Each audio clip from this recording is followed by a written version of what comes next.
Başım üstə məğrur məğrur dalğalanan, bayrağına canım qurban Azərbaycan. Ruhuma can, cismim üçün vətən olan, torpağına canım qurban Azərbaycan. Torpağına canım qurban Azərbaycan. Başım üstə məğrur məğrur dalğalanan, bayrağına canım qurban Azərbaycan. Ruhuma can, cismim üçün vətən olan, torpağına canım qurban Azərbaycan. Savaşlardan alnı açıq çıxan zaman, tarixlərə bağışladın neçə qurban.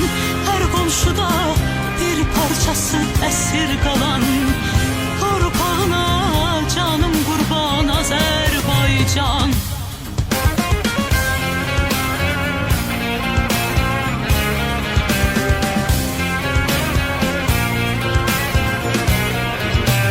Hər uğurun gələcəyə bir yol açır, hər dost ilə xoş niyyətin işıq saçır.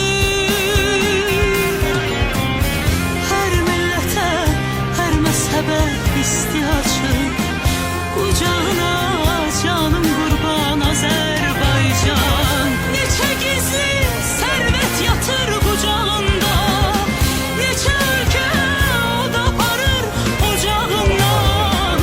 Azadlığı al rəmzi var bayrağında, bayrağına canım qurban Azərbaycan. Başım üstə məğrur məğrur dalğalanan, bayrağına canım qurban Azərbaycan.